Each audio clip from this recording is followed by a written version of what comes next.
Hello, my name is Winfrey Agboleshe, and this is the Pageant Show with Winfrey, a platform created to have pageant girls share their experiences with us, as well as learn from each other, and of course, talk about topical issues as it affects the pageant industry. Stick around to see who we'll have next and to see what topics we'll be talking about. Make sure you do follow us on social media. All that detail will definitely be down there. Drop your comments, share it to that pageant girl that you know needs this content. All right, till next time. Bye.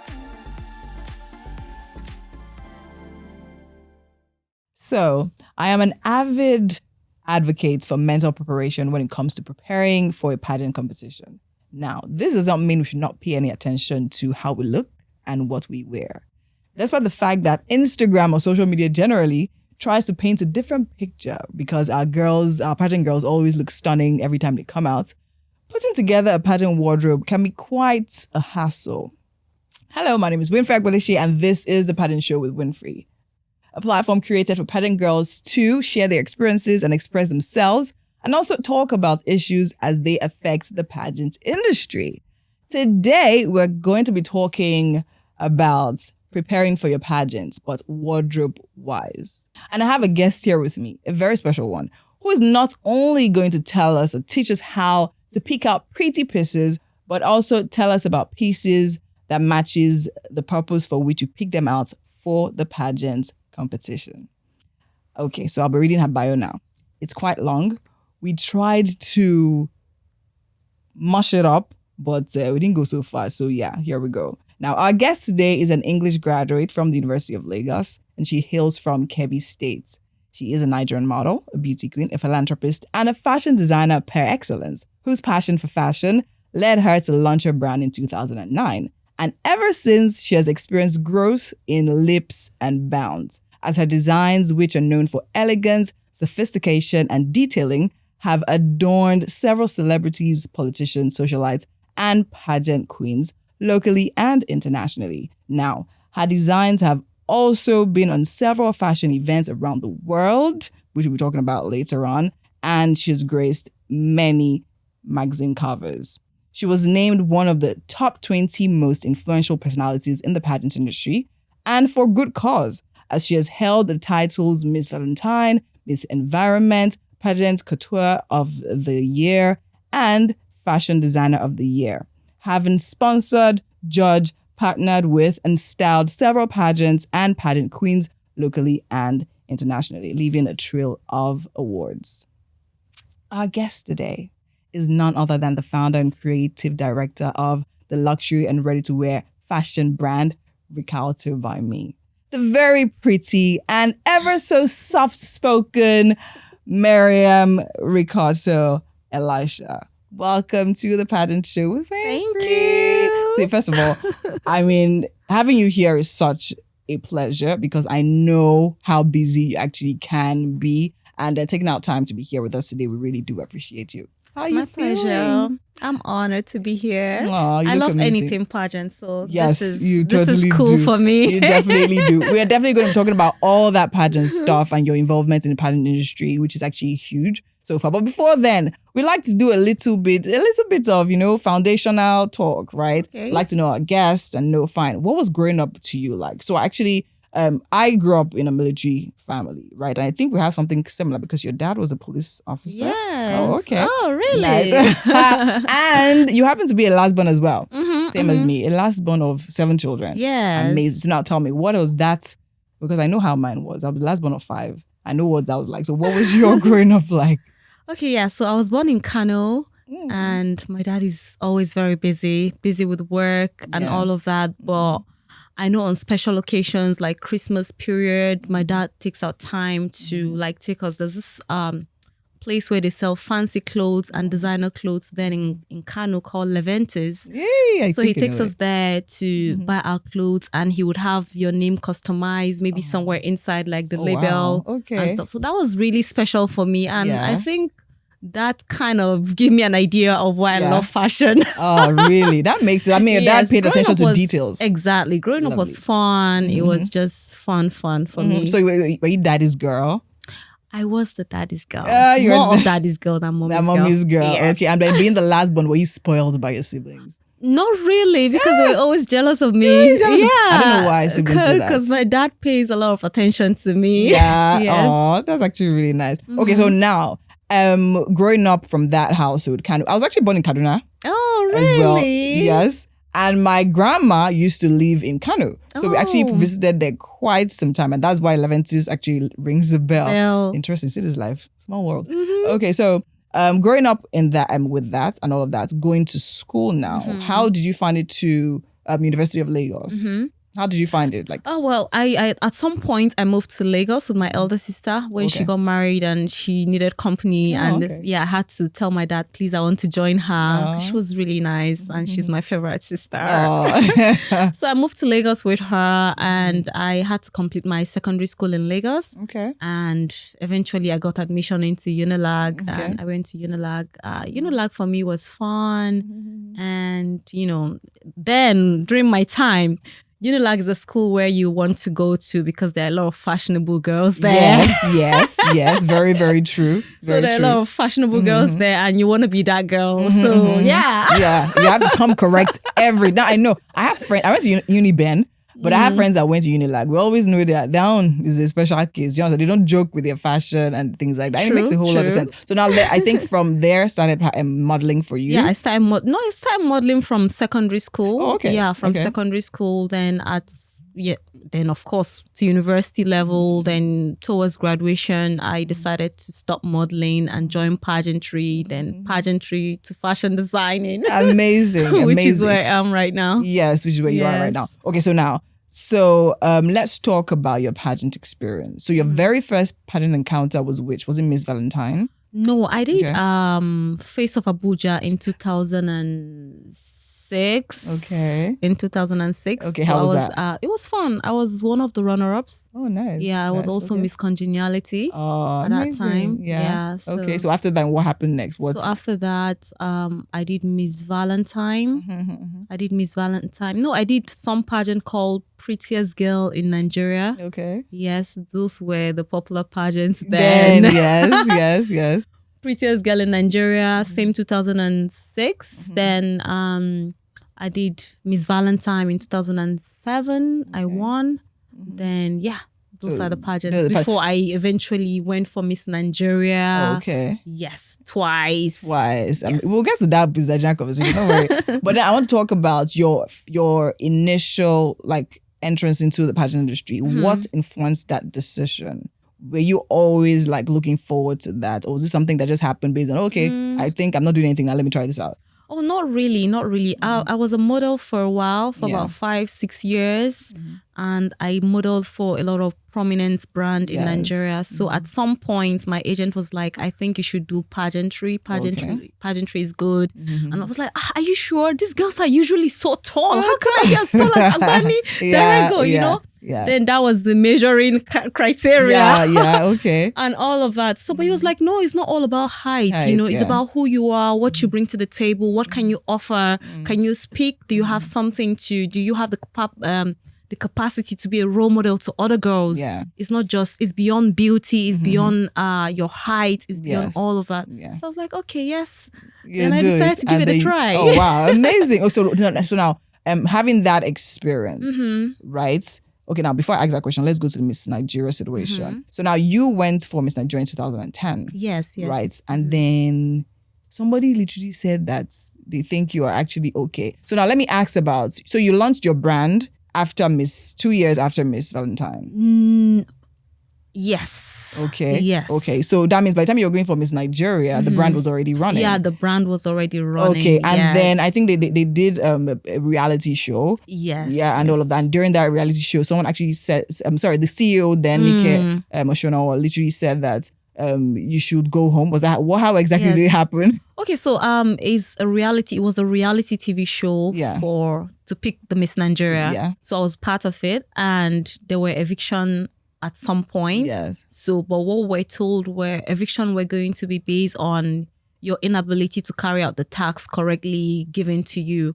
But at some point, it was just like they just interview people and they just pick you and disqualify you based on maybe, I don't know, how you answer questions or something. I don't know. But that was one of the things that happened. So my eviction was so different. Yes, it was so different because what I was disqualified for was not the usual way beauty queens are disqualified in pageantry. Yeah. So although I know at that point in time, most pageant organizations are looking for girls that are just starting. I wasn't a starter. I had model for so many prominent brands. I was a beauty queen already with another organization I just handed over. I had luxury cars at a very young age. So it was like, oh, you already have everything. You have everything. What are you doing here? Yes. Exactly. So you shouldn't be here. No, but I don't have the title of Miss Nigeria. Right. True. And I still had a lot of things to offer because I was a girl who is very determined at, making impact into, upcoming generation. So, but that opportunity wasn't there. But nevertheless, I still continue in my own little way with my fashion designing and of course as my life as a beauty queen. Okay, amazing. Okay, so now in 2013 you went back when Mike had literally left as CEO. Now, what was that experience like? It was nice. Yes, that one was more flexible. Okay. It was more flexible and it was fun. The Miss Nigeria camp is not just a place where you go and contest for a pageant and come out. It's a place where you'll be groomed. Yes, on so many things. True. So it's a place to learn as well. So for me, that was the moment I knew that, look, I need to take my business seriously. Seriously. Okay. Yes. I need to take my business seriously and I need to be out there. Yes. So after that time, I really decided to focus on myself, my career as a fashion designer. Amazing. Okay. So now you're saying you went to Miss Nigeria crown pageant and then the grooming that happened on campus literally made you sit back and think about your life. And then say, okay, you know what? This is what I want to do. I'm going to go after it head on. Exactly. Amazing. Because, when you look at pageantry, not everyone is going to be the queen. Very true. So, but everyone is beautiful. Everyone has the brain. True. So, but one person has to emerge the winner. So if one person is picked as the winner, what do you do with yourself? What do you tell yourself? Do you tell yourself, oh, I'm a loser? Or, okay, I'm still beautiful. I can do it too. So let me push myself in another angle, in another way. You don't just give up on yourself. So, and that has always been the spirit for me. Behind it. Amazing. So you actually went ahead to you actually traveled to actually get trained, right? So now where did you do your training? New Jersey Fashion School. Okay, amazing. As a fashion designer. And what was that experience like? It was amazing. Okay. Yes. Okay, so you came back to Nigeria and then went full on Rikaoto. Fully into the business. And started. So what were those beginning years for you like? Can I still remember? Because I started already while I was still living in the university. So okay, for me, it wasn't just after the formal training or after the Miss Nigeria that I just, but that was when I took it seriously. Yes, but starting for me was just like a joke. I started by making clothes for friends in school and for girls who were just going for pageant at that time or people getting married, bridal train outfits and stuff like that. So that was my starting period. So now where did you get that even break? Where would you say the break happened? When did you say, because now, I mean, in the pageant industry, you're talking pageant dresses, Rikaoto is definitely the person you're thinking about. That's like the name is printed, is there, right? And so would you say pageantry gave you that boost for your career in the fashion industry? Or where would you say that big break was? I can't really say. It was just a random thing. It just happened and I can't figure out how. Where exactly, Exactly, yes. So for me, I started by making male outfits. Wow, are you serious? Male outfits, then from that to pageant outfits, to bridal, to all sorts that I can do at that time. But at some point, I think the pageant industry just picked me out and it was like the brand was meant for pageant queens. Yeah, okay. So they put you in that box. It's not like that's what you were going for. Yes, but I knew when I was starting the fashion business that I had passion and soft spot for the pageant industry. Yeah. Because I'm coming from that, that space as well. space.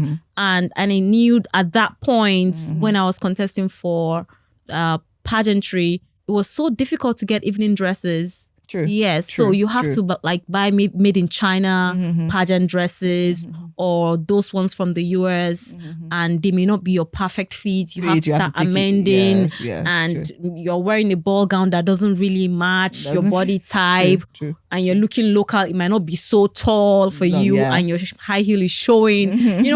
All those kind of funny wardrobe practices were going on at that time. So when I came in with the idea of, pageant girls, you can make your dresses and you can have it as perfect as possible. Yes. So it was like, okay, you're the only one doing it. Yes. So we're coming to you. Coming to you, yeah. So that was just how I started, and it continued. Yeah. Especially when our girls are imagining, to be winner. Yes, exactly. Everybody wants. So everyone wants. Who made her dress? Please, she must make my dress as well. So I was speaking about girls emerging winners. So as at 2016, you had 14 crown titles, like wearing your dress, and emerging winners of the pageants they participated in. How did that affect the brand, and how did that make you feel? It made me feel really special. I felt like the God hand is on me, because there are also other designers that started focusing on pageant dresses just at that time, and it was like, we're making it, but then Rikaoto keeps winning, and it was like, there's no magic to this thing. Even when people ask me, I just want to win, so I want a winning dress, I'm like, well, let's focus on God will help us. But I will do my best. You will do your best. That's the thing. So for me, I felt honored. I still feel honored because we're still doing what we do. Yes, you are. Yes. It's amazing. I think it's really, really nice because, as much as you say, the girls were coming to make their dresses with you. As much as some people will say, okay, maybe it's coincidental, but I still feel there's just still something. It's possible that the way the dress makes them feel, because you are a pageant girl, so you understand the way pageant girls want to feel when they wear a dress and all of that. So now I want to ask this quite funny question. Have you ever had people come to you and you're like, you have no business being in the pageant industry? What are you doing there? Have you ever had that kind of moment? No, I'm not that blunt with the pageant girls. Okay. Yes, except in your head. Do you think about it? Yes. Okay. Yes. So you were saying except once. Yeah. Sometimes I can be polite enough to say, why don't you try other things? Okay. Maybe, I advise girls to go for pageants. Yeah. Whether you feel like you're going to win or not, you should have that experience because it's a lifetime experience. Very true. Because once you pass that age, you would say, I should have done that. I should have done that when I was that age. True. And you have a story to tell. You have something to tell your children. You have something to say that, I did this, I did that. And there's always something to learn from the pageant industry. Very true. It's never a losing point. It's never a losing point, right? Yeah, so for me, I would say try, but then I can say there are other things you can do. Yeah. Aside pageants, you need to know who you are. You need to have something to offer. Even when you're a queen, you need to have something to offer. It's not just wearing the crown. You need to be able to affect other people's lives. And how do you want to do this? You can do this in so many other ways. True. So that's the thing. Amazing. Okay, so while I want to ask a question about, your thoughts on the pageant industry. Yeah. But before I do that, let me ask this question. So, pageants, the pageant girls winning the titles, all of that and everything. But then again, your brand has literally been on like runways across the world, talking about Paris Fashion Week, New York Fashion Week, DC, and all of that. So now, what would you say those were strategic placements for you? Or would you say there are things that happen based on the fact that, it's something that a designer should do and all of that. And of course, after having achieved all of that and done all of that, where would you say the brand is evolving to from now on?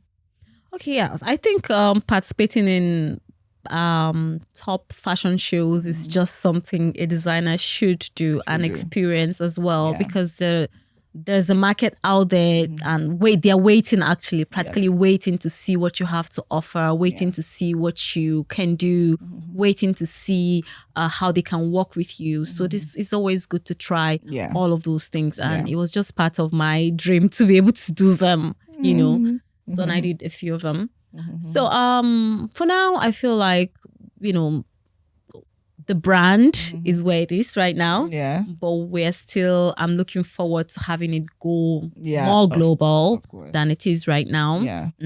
Where we have other Miss Universe, Miss World wearing Yes, the brand, very true. winning with the brand, Yes. and all of those kind of things. So these are things that I am working on. Yeah, working on. to We're get definitely to that market. All right. We're definitely rooting for that and all of that. But then again, something that's definitely worth mentioning about the Rikaoto brand is the fact that you were also commissioned to style ex-president Goodluck Jonathan. So Yes. how was that? What was that like? Oh, like I Making said, the- I started with the male outfit. Yeah. So I'm quite experienced in the male aspect as well. Yeah. But I took a break with that because this is funny, but sometimes the male folks like me to do delivery myself and it's not possible. Wow, interesting. Yeah, so I had to drop that and focus on female only. And I'm from the north where I'm a bit conservative. Yes. Yeah, so when I got the call to style the president, I was really excited because I know it's not just the pay. Yes, of course. It's a lifetime opportunity to be able to work with the president closely. True. And if not for anything, I can as well pick a call and say, "Sir, please, I need help. I need help. Yeah, and you true. can fix me somewhere." True. So it was a very good opportunity. And I really thank God for that administration for considering a young person to be the stylist of the president at that time, and also a fashion brand who is even focusing on female, not majorly on male outfits. Yeah. So it was a good one. Amazing. And definitely your work put you there and your work definitely stood you out. Right. So now I'm going to talk about aspirations. Like what inspires, I'll say inspirations. What inspires your designs? Okay, so now whenever I pass where your store is located, you cannot miss Rikaoto. Once you're looking at it, it's the gold. You just see the gold. So is that something? Do you have something for gold? And then literally, yes, of course, because your dresses are always so dazzling and so stunning, and the attention to details and all of that's really, really amazing. So what do you say inspires your designs? The inspiration. It can be anything, really, anything. It could be the nature. It could be flowers. It could be anything. So the inspiration is not just coming from one angle. An angle, yeah. Yeah, it has to do with what am I thinking about at that time? What is close to me that is colorful and sparkling, because I like sparkles, on our dresses. Yeah. So it's just like that for me. Yeah, amazing. Because I actually remember one floral design you did, we used for a shoot a while back. It was so amazing. Like the dress was actually made of actual petals. Beautiful. Amazing. So now let me ask this question. What does it feel like working with pageant girls? The pressure. I know, right? The pressure. Working with, I mean, this dress, they are wearing it on stage. They want to win. And they want it to be perfect and all of that. So coming for fit from initial consultation to fittings to backstage, because I've seen you backstage a number of times. Yes. Yeah, and all of that. So what is that dynamic like? For me, it's fun because it's something I love to do. Okay. I love to dress the queens. I love to dress the queens. So the process is usually interesting because some of the girls already feel like they have idea when it comes to fashion designing. So picking you to be their designer for that pageant is like, okay, I'm just trusting you. I have an idea about this thing. So you have to up your game. You have to make sure you can deliver. Really? that kind of Even stuff. when they're talking to Rikaoto. Yes, you have to make sure you can deliver. That vibe is there. And I enjoy it really. And I enjoy the challenge to make sure I deliver and deliver perfectly well. Okay. Yes. So, but one thing I would say that really gives us an edge over maybe other fashion houses that are into pageant business or pageant dresses, I would say is like our ability to know what works for each person. True. Yes. True. Is another thing to say I'm a fashion designer. Is another thing to say I'm a pageant designer. Pageant dresses are very special. They are like wedding dresses.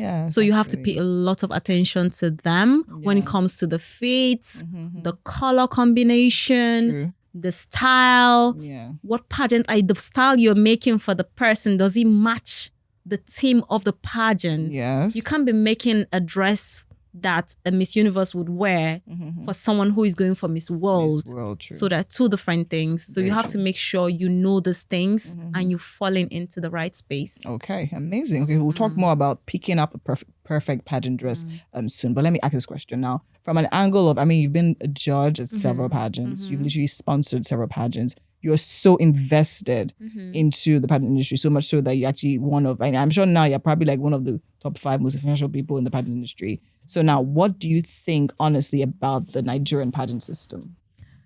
The Nigerian pageant system, I feel we need to upgrade. We need to up our game. Yeah. We're doing well, but I feel we still have a long way to go. We need to push our girls.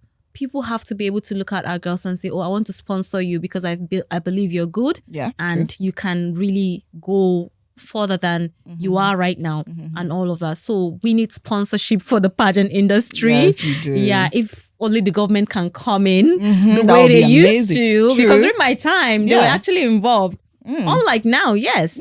So unlike now, so it's really tough for the pageant girls as well. It really is. It's already tough enough that they're dealing with the pageant organizers. Then now that they have to really stand up for themselves for every single thing, it's not easy for them. Yeah. So what would you say changed though? You said during your time the government was really involved in it, and it's true because remember when Agbani won? Then I mean she was received by the president when she came back to Nigeria. Exactly. Do you understand? But now it's like they don't even care about. They don't even see the industry. What do you think the problem is, and why do you think that changed? Well, I can't really say. I don't even know when that change happened because during my time, it was still like that. But working closely with pageant queens and pageant girls is just a total different game right now. Even the pageant organizers are not finding it easy as well to get sponsors for their events. True. Yes. True. So, but I would say is that we need to have a form of organization that can bring the pageant industry together. True. Exactly. Then we can fight for the rights of these pageant queens and organization as well. Okay. Then we need to restore the respect and the dignity that comes with the pageant crown as well, which is really relevant to the titles. Now, speaking about restoring the respect and dignity that comes with the pageant crown, I like the way you put it very specifically because it seems like even pageants that were big deals then are literally not so much of a big deal right now. What would you say caused that? A lot of people will say fine because of the emergence of so many other random pageants. Now, what I mean, as much as you say fine, competition is good in the game. Do you think that affects it positively or negatively? I think it's negatively, yes. And a lot of pageant organizers that don't really have what it takes to have a pageant or to even run a pageant, just pick these girls and they just leave them on the streets. What I mean on the street, not like on the street, but I mean like just leave them halfway, hanging. You're giving them the crown, but that backing is not there for these girls. And these are young girls. Yeah. So you leave them in a very desperate situation. Very true. Exactly. So at that point, whatever happens, everybody will feel like, oh, that's Miss Yaba, that's Miss this, everybody's a queen, so it's not a big deal. Yeah. And all of that. Yeah. So during my time, I was just Miss Valentine. And Miss Valentine at that time, I made so much money.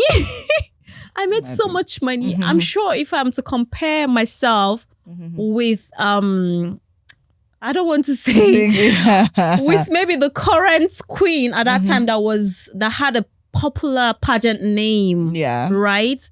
She won't come. It won't come close. It won't come close. Exactly, because at that time, every crown is seen as the same. Yes. Every title you have as a beauty queen is the same. You are Miss Yaba, you're a queen. Yeah, a queen. You are MBGN queen. You're a queen. You are Miss Universe, you're a queen. So, and you have to act as one. You have to fall in line with the procedure and with the criteria and with everything that comes with the office. Okay. Yes. Yeah. You're not allowed to move around alone. You have a chaperone with you. Yes. You have people coaching you. You have everything in place. You have everything. But right now, the queens are left alone. Yeah, why? Left alone. Oh wow. So now these are some of the problems. Yeah, these are some of the problems. Now the onus is, definitely is majorly on the organizations, right? Setting up their pageant and structuring it out in a way that will literally support and then at least give the public a good perception of their queen. So now, I also believe that the pageant girls, to an extent, have a role to play. Yes. And somehow have also,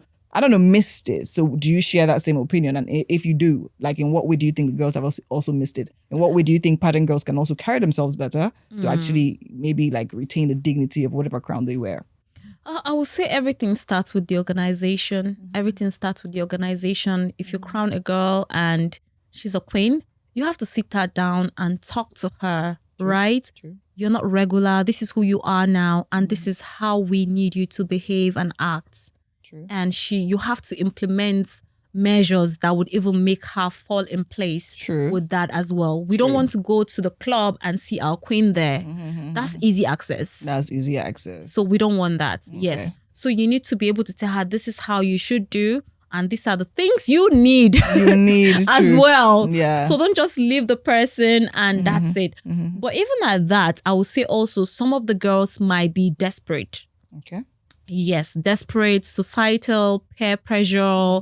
Oh, this person has this car. I need to have one too. How do I make the money? How do I get the money? You know, all of those things. So, but I would say that the organization has a huge role to play. Yes, because these girls are still young. Yeah. Yes, there are girls that would listen when you talk to them, and you can work with them as well to achieve the dream.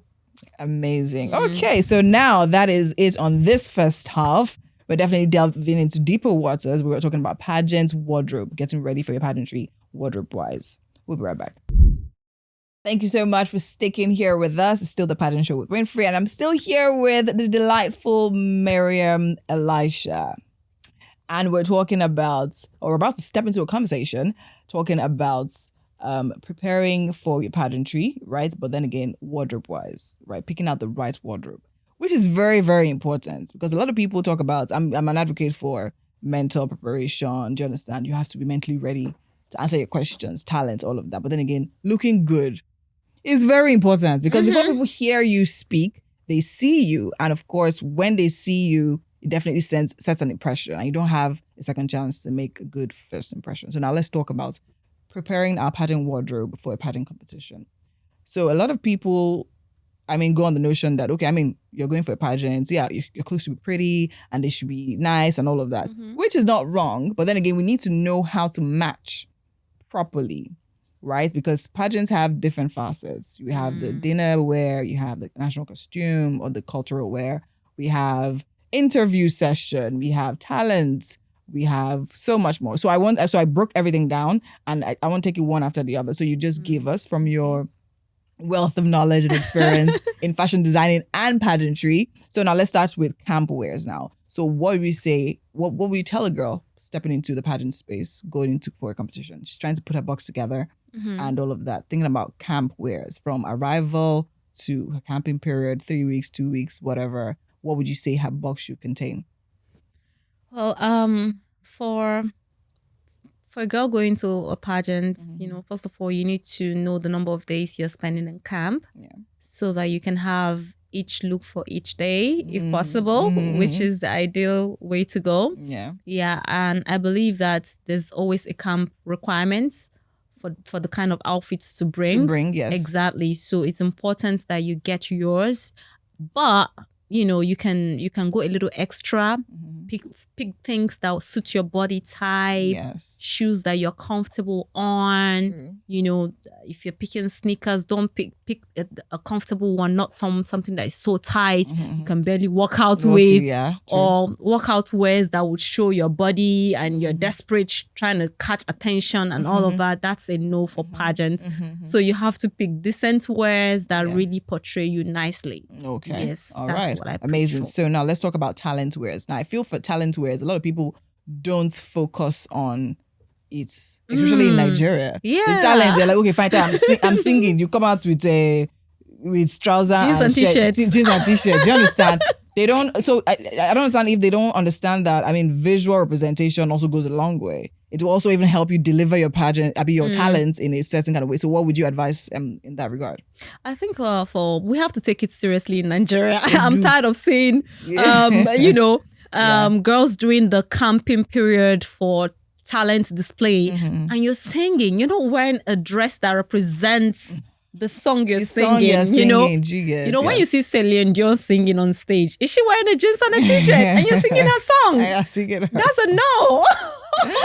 Yeah. So you have to match whatever you're doing with the outfit. Yeah. Like if you're displaying maybe a gymnastic performance, you have to wear gymnastic wear. Yeah, you can't just wear jeans and a t-shirt and it won't work. It won't match. Yes, it's important. And some of those little things go a long way. Definitely does. Because sometimes you may have a very outstanding performance in terms of what you have to offer. Yeah. But then the outer look is making it, you're sounding funny. Yeah. Yes. Because we can't match your look. It's not correlating with. Exactly. It's not correlating. So at the same time, it's like, oh no, this person is a joker. You're playing, you're not serious. This is not what we're looking for. Yeah. So, and pageant girls are being judged at different levels. A lot of girls don't know this. They don't know. And they just feel like, oh, it's just, talent. It's talent performance. No, it's not talent performance. It's part of the show. It's part of the show. It's part of the competition. Yes. So you have to make sure you present properly at every given opportunity. Every given time. Because a lot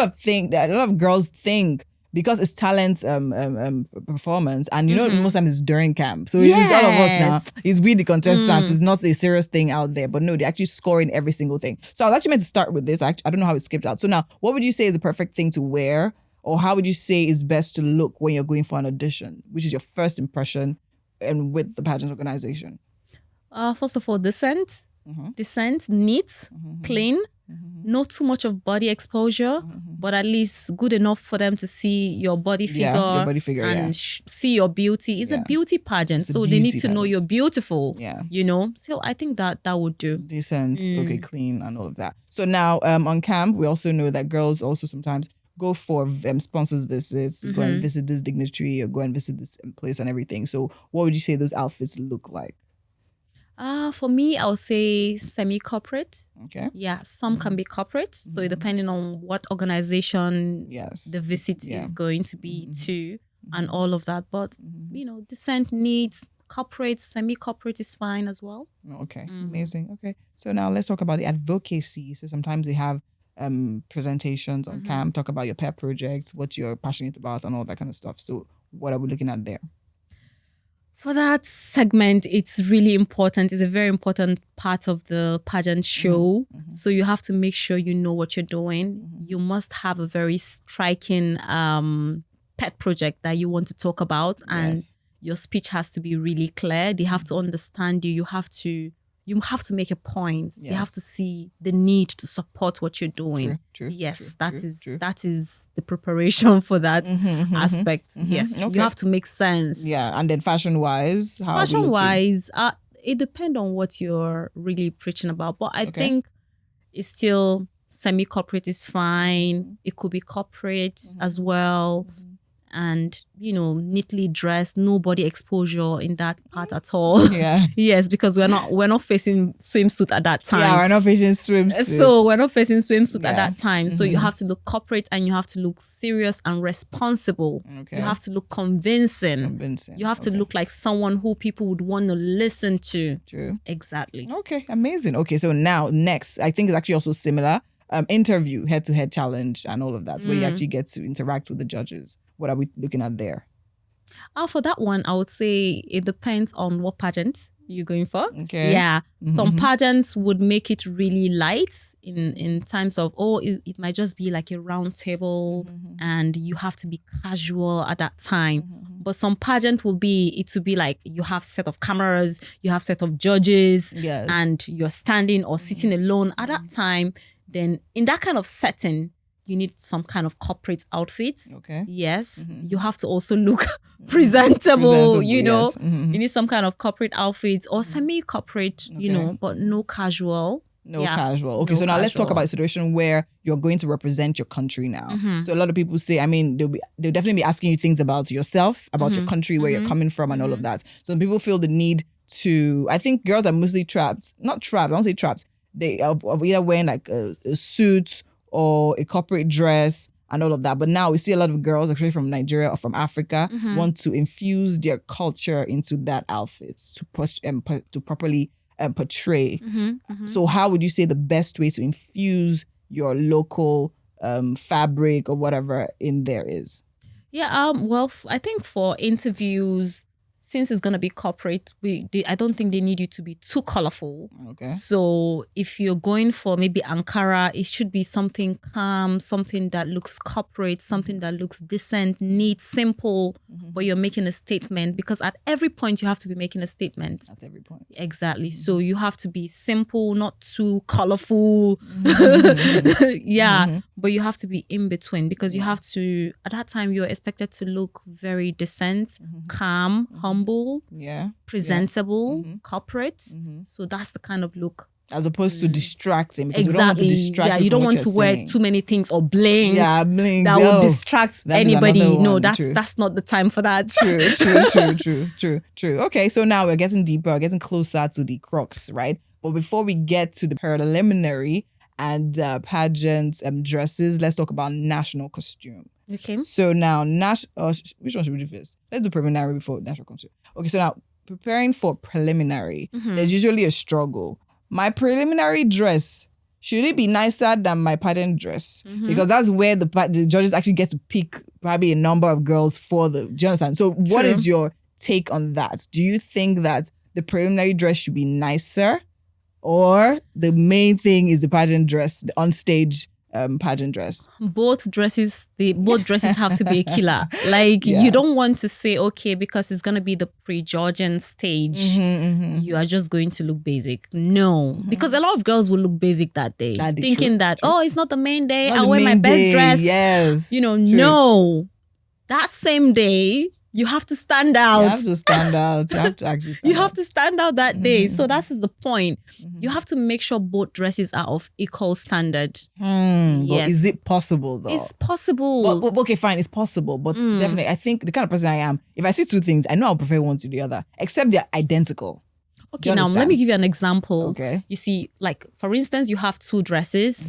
One is really shiny and blinky. Yeah. That will be good for the stage. The other one has a perfect body fit and is also beautiful. It can be good for the stage. But then, since it's not going to be on the stage. Yeah, with all the lights and with all of that. the lights, then you need the other one that it's like calm, it's showing your shape, they can see everything, that kind of stuff. Okay, amazing. So it's easy to make the choice. It's choice, right? So the blingy, sparkly, all of that is for all the paparazzi on the stage. Yes. Because when you step out on stage, that will be good with the cameras. So that will be good with the cameras. Amazing. Okay, so now let's talk about national costume or cultural wear in the local case. I know a lot of people, first of all, they battle with deciding on what to do, right? Because there's so many ideas. Gone are the days that they'll tell you, okay, you are representing Lagos State, it's wrong, Baba. You are representing Lagos State, it's wrong, Baba. Do you understand? You are representing Kano, it's white, this thing we're wearing and the calabash and all that. So now you have to be creative. You have to be creative about it. So now you have worked with several girls to actually make national costumes. First of all, I even want to ask, how did you get into that? Because you do pageant dresses. Did you want to do that, or did you find a pageant girl that's like, no, Rika, I need you to literally make my national costume? How do I talk about that? Okay, I think it started in 2011 when Sylvia Nduka contested for the MBGN. Okay. So we made her evening dresses and the traditional, which is the national costume. Yes. So, and we got best traditional costume award. Amazing. And that was the first time. Yeah, that was the first time. Wow, so I'm amazing. like, okay. Oh, they like something it. There's something here. Yeah. So after that, I got so many girls coming to me for national costume or, traditional outfits. And it's something I can actually do. Yeah. And every designer that is creative should be able to pull out, looks from our local ethnic group. Yeah, so true. Exactly. So it's easy to do, but it's also even more demanding. It's more. I actually was going to ask that question. Demanding. Which one puts more pressure? It's more demanding because you have to basically, as a designer, keep thinking you're sleeping. What do I do? What do I place here? Yes. I want her to win this thing. I want her to stand out. What do I do? So you basically not sleep thinking about what to do. I'm telling you.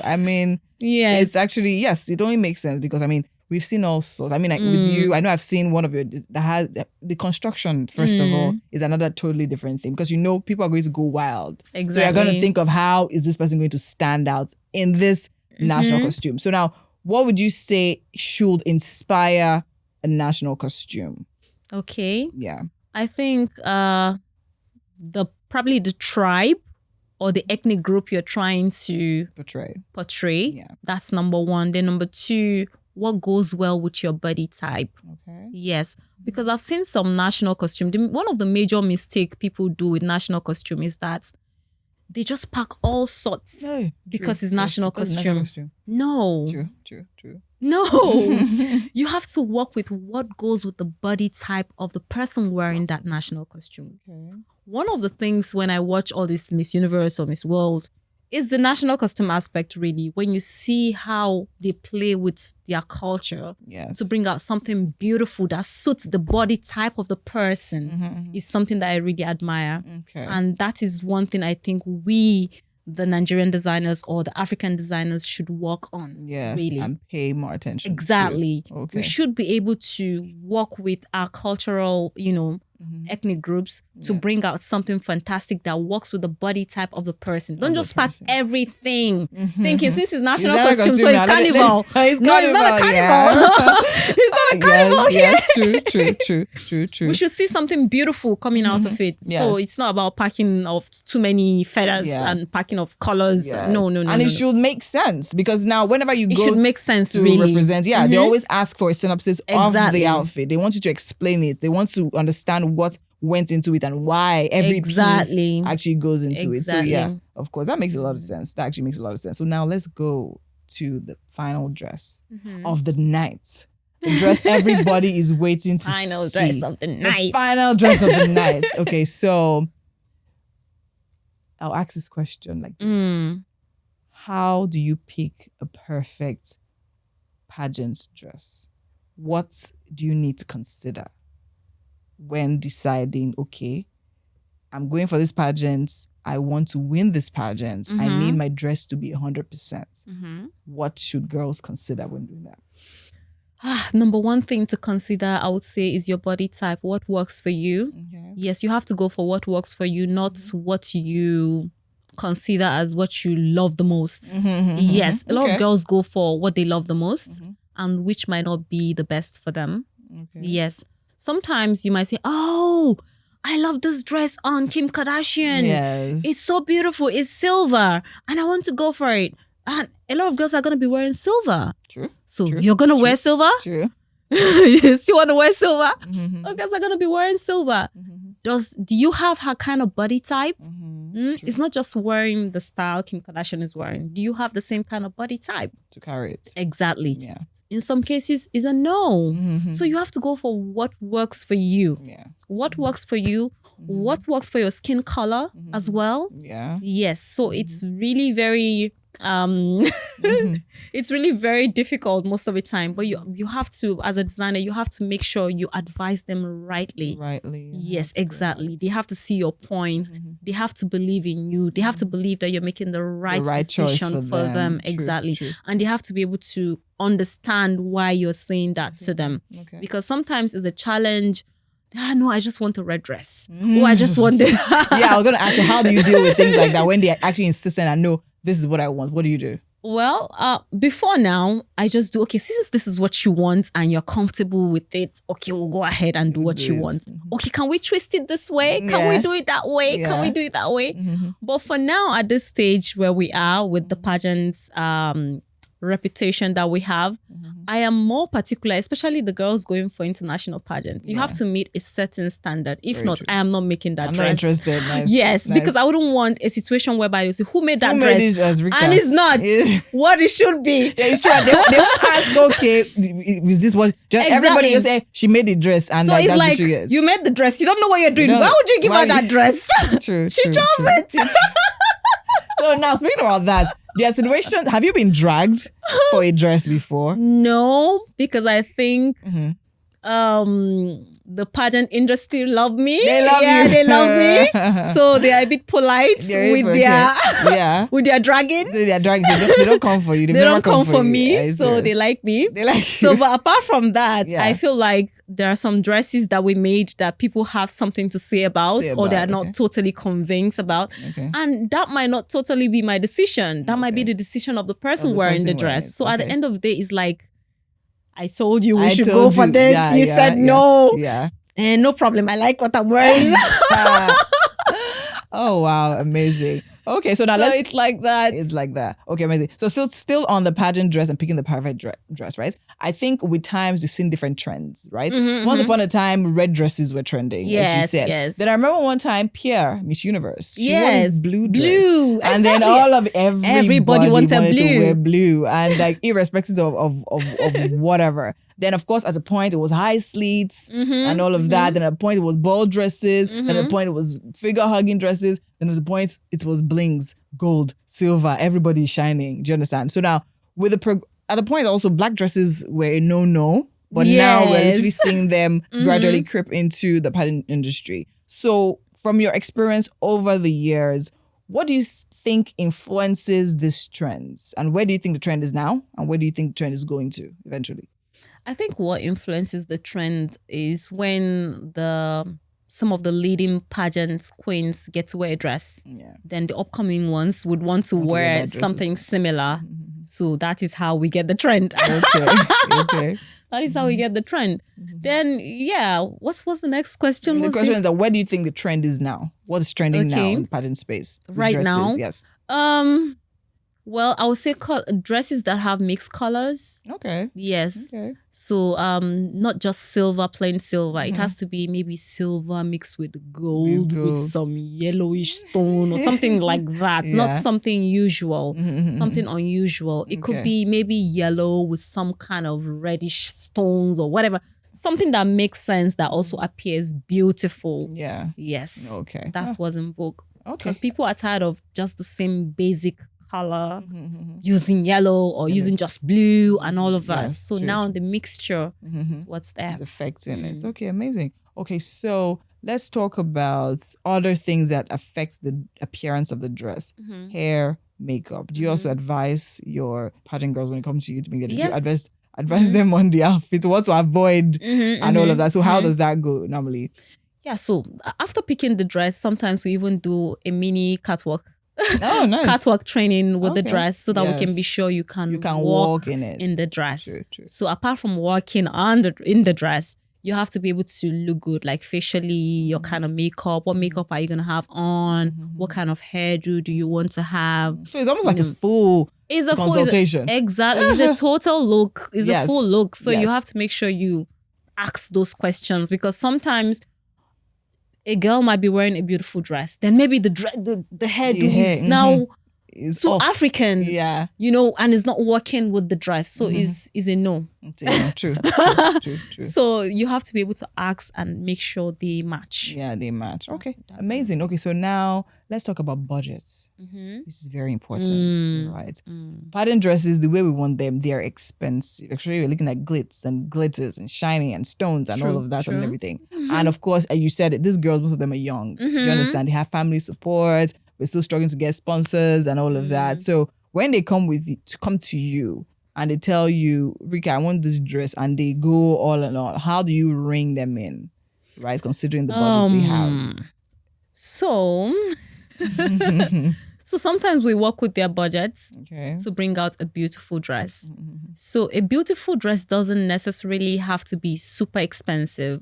Sometimes you can work with a budget and use fabrics that are not common and that are also well detailed in a decent way, and maybe add one or two things to make it, different from what it should be if somebody else is using same fabric, and bring out a beautiful outcome. So sometimes we do that as well.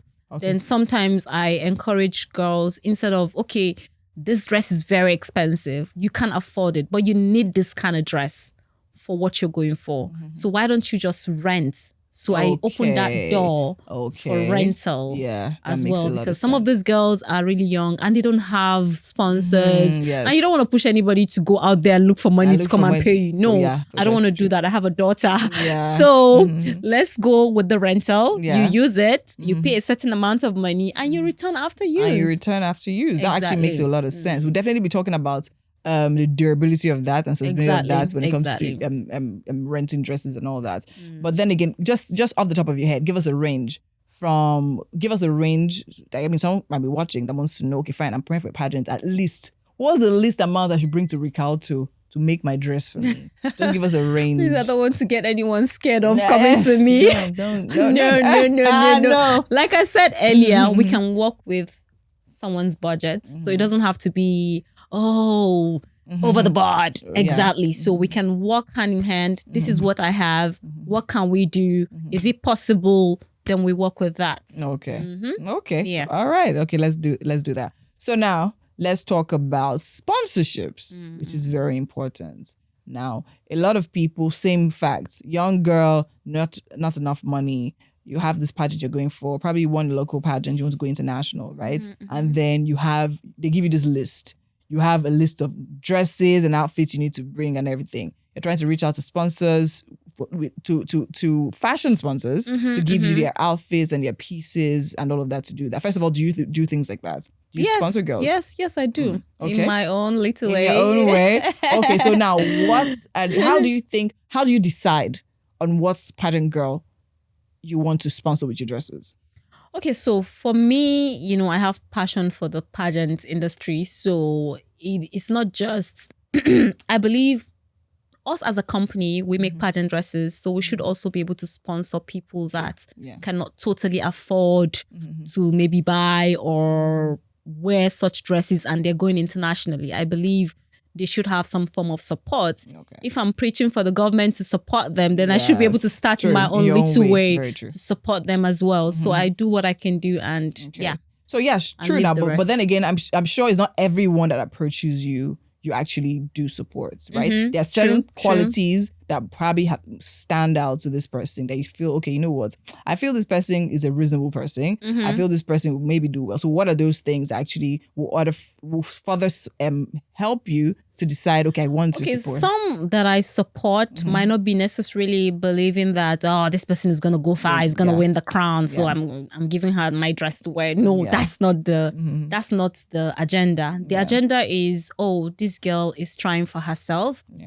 I want to also try my own code for her. Let's all push ourselves in one way or the other. Exactly, to get to our destination. And some, it could be that, this girl stand a chance to win this thing. So we want the world to see our dress, to see her wearing our dress. Exactly. Okay, amazing. So now what do you need?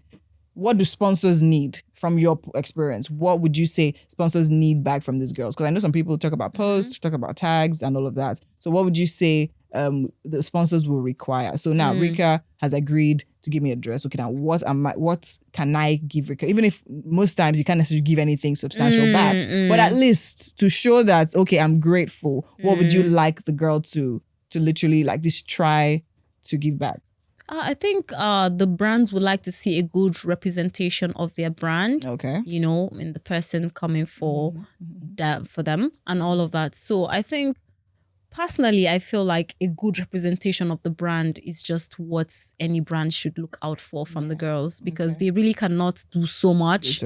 Yes, even if they post you on their social media or tag you or mention you during their interview, is still not enough. But then it's just something and you're just part of that thing. You're part of her story, and there's nothing bad about that. Okay. No, of course, there's nothing wrong about that. And I think I'll just say this because it's really important. Yes, because I mean, these dresses cost money to make. It's definitely not easy. As an entrepreneur, you're also trying to scale up and then make money from what you're doing and then just give an input and get something out of it. So I would like to talk about how important it is to also even take care of the pieces. So that's what we're going to talk about. I mean, even the rentals as well. Exactly. So, I mean, you're saying, okay, fine, you can afford to buy. Oh, yeah, take our dress, rent. So now, what should they avoid and what should they try to look out for when you're with a designer's dress? Okay, yeah. So this is a very important question. I really like this part. Yeah. So most of the time, the challenge is when you give those dresses that are very expensive to these girls, because they don't know the words, they don't know how expensive it is. So they get to mishandle. Sometimes you might see tears, you might see stones are missing and all of that. Or they may return the dress all choked together and you're struggling to pull out everything because you know how expensive it is, you know, and all of that. So I think because they don't really know the words, so they don't know. So now what we do is to make sure we give guidelines. Okay. How to package the dress, how to hang it back when you're done, what not to do, what to do, how to unwrap. Okay. You know, how to zip, how to do this and all of that. So those guidelines can help. Can help them. They can help. Amazing. But I feel overall, just try your best as a human being. Just think of it as your property. How will you take care of it, right? As opposed to just mishandling it and then having it have tears and all of that. So I think that's really important. Wow, we've had a very interesting conversation, but I would like to wrap up here asking this question. You spoke about how you have a daughter. Yes. A really pretty daughter. Yes. And of course, would you like her to go into the pageant industry? Yes, of course. Oh, yes, of course. Yes. Okay, amazing. Like I said, I believe pageantry is what every girl should try. Yeah. Every girl should try. The experience is amazing. Okay. At least you have a story to tell. Yes. You will make other new friends, you know, in camp and all of that. Yes. Like right now, if I go to any state, almost every state, I have a friend there. You have a friend, right? From camp. Oh, we did this together some years back. We did this pageant together. We did that together. So you have someone to call. You have a sister to call. Yes, of course. And of course, she has you as a mom. So you can definitely... her dress is definitely not the problem. It's not her costume. And of course, you give her all the advice she needs. And I think that's actually beautiful. How old is she? She's 8. She's 8. Oh, so cute. Okay, so now I want to ask this question in closing. Do you have any interest in owning a pageant?